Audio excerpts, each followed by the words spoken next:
మన పురాణాల్లో కొన్ని కథలుంటాయండి. అవి కేవలం మంచికి చెడుకి మధ్య జరిగిన యుద్ధాల గురించి చెప్పవు. కొన్నిసార్లు రెండు సరైన సిద్ధాంతాల మధ్య, రెండు గొప్ప ధర్మాల మధ్య జరిగే సంఘర్షణను చూపిస్తాయి. అలాంటి ఓ అసాధారణమైన కథే ఇది. మహాభారతంలో దాగి ఉన్న ఓ అద్భుతమైన ఘట్టం. ఒకసారి ఆలోచించండి. ఒకరినొకరు ఓడించడం అసాధ్యం అని తెలిసిన ఇద్దరు యోధులు, గురుశిష్యులు అనే పవిత్ర బంధంలో ఉన్నవాళ్లు ఒకరిపై ఒకరు కత్తిదూస్తే అసలు ఏం జరుగుతుంది? ఆ యుద్ధానికి ఓ ముగింపు ఉంటుందా? అదే అసలు పాయింట్ ఇక్కడ. ఈ పోరాటంలో ఉన్న అసలైన చిక్కుముడి ఇదే. ఇది కేవలం ఆయుధాలతోనో బలంతోనో జరిగే యుద్ధం కాదు. ఇది ఆదర్శాల సంఘర్షణ. ఇక్కడ గెలుపు అనేది కొన్నిసార్లు ఓటమి కంటే ఎక్కువ బాధను మిగులుస్తుంది. సరే, అయితే మరి ఈ మహాసంగ్రామంలోకి అడుగు పెడదాం. అసలు ఏం జరిగిందో, ఆ యుద్ధం ఎంత భయంకరంగా సాగిందో చూద్దాం.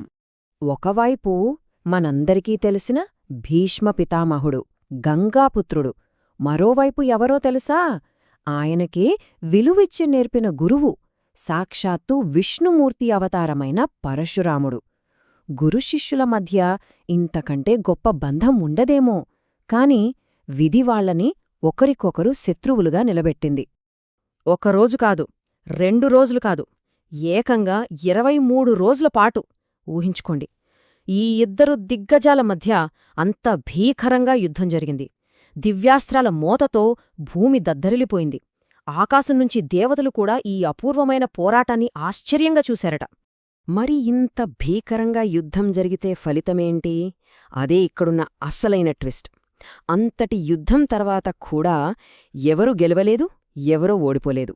ఇద్దరి బలాబలాలు సమానంగా నిల్చాయి. చివరికి ఇక లాభం లేదని ఇద్దరూ ఆయుధాలు పక్కన పెట్టి వెళ్ళిపోయారు. విచిత్రం కదూ, ఓ యుద్ధం డ్రాగా ముగియడం. కాని అసలు ప్రశ్న ఏంటంటే, ఒకరిపై ఒకరికి అంత గౌరవమున్న గురుశిష్యులు ప్రాణాలు పణంగా పెట్టి మరీ ఎందుకు పోరాడాల్సి వచ్చింది? ఈ మహాయుద్ధం వెనుక ఉన్న అసలు కారణమేంటి? ప్రతి పెద్ద గొడవ వెనుక ఓ చిన్న కారణముంటుంది అంటారు కదా. ఈ మహాయుద్ధానికి కారణం ఒక రాకుమారి పెట్టిన కన్నీలు, ఆమె అనుభవించిన అవమానం.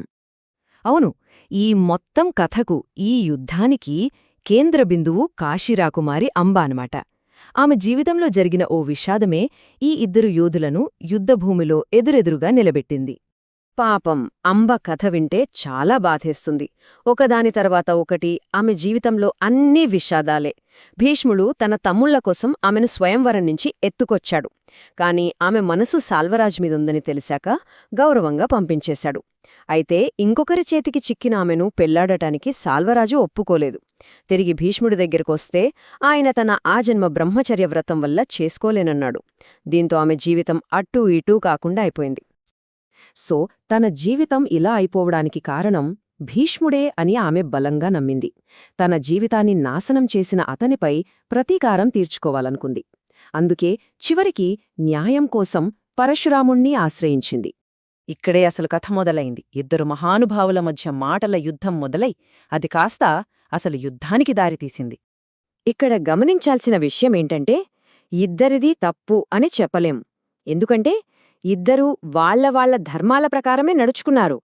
శరణు కోరి వచ్చిన అంబకు న్యాయం చేయడం పరశురాముడి ధర్మం. మరోవైపు మనస్సులో ఇంకొకర్ని ప్రేమించిన అమ్మాయిని పెళ్లి చేసుకోవడం తన క్షత్రియ ధర్మానికి విరుద్ధమని, తన ప్రతిజ్ఞను మీరలేనని భీష్ముడి వాదన. అందుకే అంటాను, ఇది మంచికి చెడుకి మధ్య జరిగిన పోరాటం కాదు, ధర్మానికి మధ్య జరిగిన సంఘర్షణ. ఈ సీన్ అయితే చాలా గొప్పగా ఉంటుంది. భీష్ముడు తన సొంత గురువుతోనే యుద్ధం చేయాలి. అయినా సరే యుద్ధానికి ముందు ఆయన కాళ్లకి నమస్కరించి ఆశీర్వాదం తీసుకున్నాడు. అంటే చూడండి, గురువు మీద ఎంత భక్తి ఉందో, కాని తన ధర్మాన్ని, తన మాటను మాత్రం వదులుకోలేదు. సరే, ఇప్పటిదాకా మనం కథ విన్నాం. కాని చాలామంది పండితులు, విశ్లేషకులు ఈ కథ వెనుక ఇంకేదో ఉద్దేశ్యముందని అంటారు. అసలు ఈ కథ మహాభారతంలో ఎందుకు ఉందనే దానిపై కొన్ని ఆసక్తికరమైన థియరీలున్నాయి. వాళ్ళు అడిగే మొదటి ప్రశ్న ఏంటంటే, అసలు ఈ కథ నిజంగా వ్యాసుడు రాసిన మహాభారతంలో ఉందా, లేక భీష్ముడి పాత్రను గొప్పగా చూపించడానికి తర్వాతెవరైనా చేర్చారా? ఈ అనుమానానికి కొన్ని కారణాలు కూడా ఉన్నాయి. ఒకటి, మామూలుగా ఇద్దరి మధ్య యుద్ధం జరిగితే ఎవరో ఒకరు గెలవాలి. ఇక్కడలా జరగలేదు. 2 యుద్ధం డ్రా అయినా కూడా పరశురాముడు తను ఓడిపోయానని చెప్పడం కొంచెం వింతగా అనిపించదో? సో దీన్ని బట్టి చూస్తే భీష్ముణ్ణి గొప్పగా చూపిస్తూనే పరశురాముడి గౌరవం తగ్గకుండా ఈ కథను చాలా జాగ్రత్తగా అల్లినట్టనిపిస్తోంది. సో ఫైనల్గా వాళ్ళు చెప్పేదేంటంటే ఈ కథ యొక్క ముఖ్య ఉద్దేశం ఒకటే.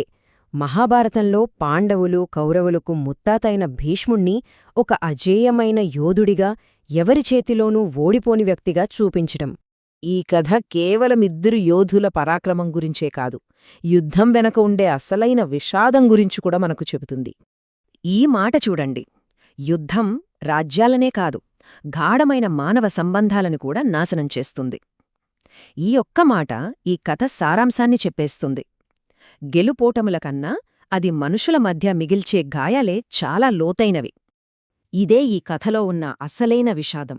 భీష్ముడో పరశురాముడో ఇద్దరూ వాళ్ల గౌరవం కోసం, వాళ్ల ధర్మం కోసం పోరాడారు. కాని వాళ్ళిద్దరి సిద్ధాంతాల మధ్య నలిగిపోయిందెవరు? అంబ. ఆమె జీవితం నాశనమైంది. వాళ్ల మహాయుద్ధం వెనుక అసలు బాధితురాలు ఆమె. ఈ కథ ఎప్పటిదో అయినా అది మనకు చెప్పే నిజం ఎప్పటికీ ఒకటే. యుద్ధం యొక్క ప్రభావం యుద్ధభూమితో ఆగిపోదు. దాని గాయాలు, దాని తాలూకు జ్ఞాపకాలు తరతరాలపాటు వెంటాడుతూనే ఉంటాయి. చివరిగా ఒక్క ప్రశ్న గురించి ఆలోచిద్దాం. యుద్ధం మిగిల్చిన వారసత్వాన్ని నిజంగా మోసేదెవరు? యుద్ధభూమిలో నిలబడ్డ యోధులా, లేక వాళ్ల వెనుక ఆ యుద్ధం సృష్టించిన శూన్యంలో బతకాల్సొచ్చినవాళ్లా? ఈ ప్రశ్నతోనే ఈ విశ్లేషణను ముగిద్దాం. ఆలోచించండి.